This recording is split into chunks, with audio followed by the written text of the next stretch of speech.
Have you ever heard of a fire that never died? A flame said to have burned since before the sun rose, kept alive by generations who spoke to the wind, the stone, and the rain. They called it the fire of the earth's soul, and those who guarded it were known as the keepers of warmth. Before we begin, don't forget to subscribe and ring the bell, so you'll never miss the ancient stories the world tried to forget. Now, close your eyes and listen to the wind whisper across the red desert as we return to the time before light, the world before the sun. Long ago, before the first dawn, the world was nothing but silence and shadow. The Hopi say the sun slept beneath the earth, and the stars were only holes where ancient spirits watched the darkness below. People lived in caves carved into cliffs, where the wind spoke like a lonely animal, and water was a memory. One night, from one of those caves, a baby was born small, fragile, and quiet. But when it cried, its tears struck the dry earth, and something impossible happened.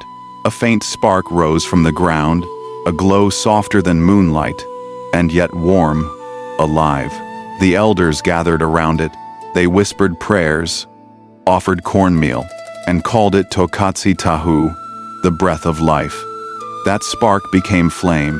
That flame became legend. And from that day on, the Hopi believed, as long as the sacred fire burns, the world will continue to live. The keepers of warmth. The flame was hidden deep within a mountain cave, where no wind could reach and no water could drown it. And from that moment, each generation chose one person, a single guardian, the keeper of warmth. They were chosen not by vote, not by blood, but by dream. When the old keeper felt their time fading, they waited for a dream that told them who would come next. Sometimes it was a hunter, sometimes a healer, and once it was just a child. The keeper's duty was simple: feed the flame, speak to it, and never let it die. No one outside the mountain ever saw the fire, but when droughts came or rivers vanished, people prayed to the keeper, and rain would always return.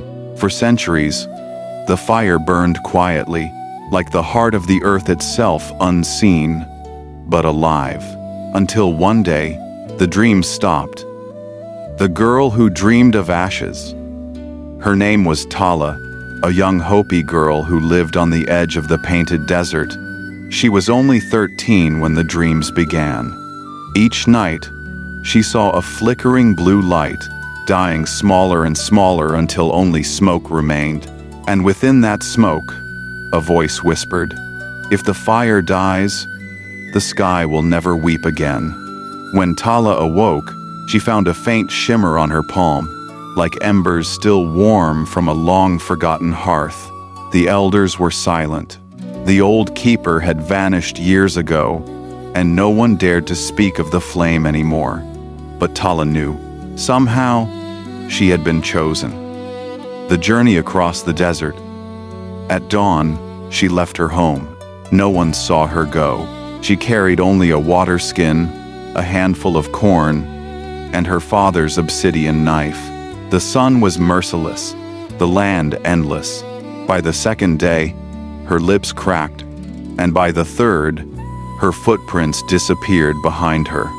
The desert spoke in strange ways, in whispers that sounded like words, in dust that moved like living things. Then, at twilight, she saw it, a black ridge rising from the sand, split by a narrow crack that shimmered with faint blue light. The air was warm, almost breathing. She stepped inside. The flame beneath the mountain. The cave was alive. Its walls pulsed faintly, like veins.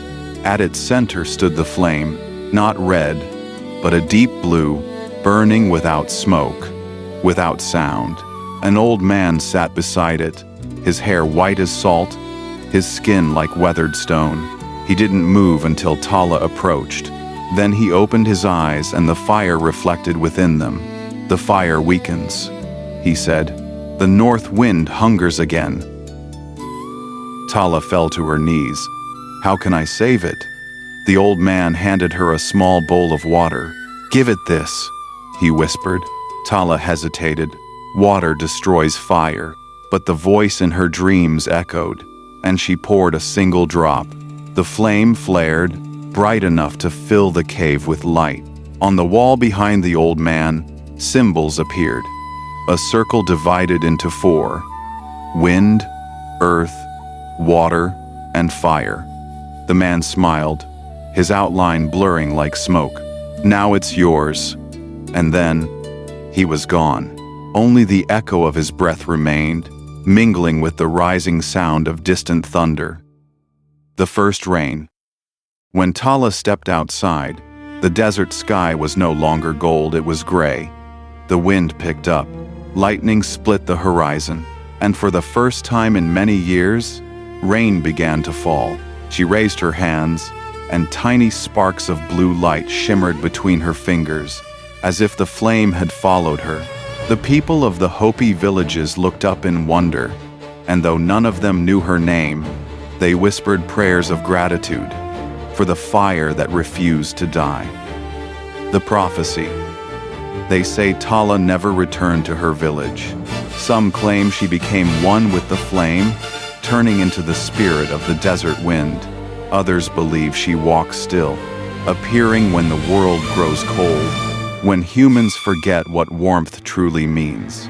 And deep beneath the mesas of Arizona, there's a place where scientists once tried to explore a cave, but their lights failed, their compasses spun wild, and the air shimmered blue. At night, when storms gather, a strange glow rises from the sand, and the wind carries what sounds like a child's laughter.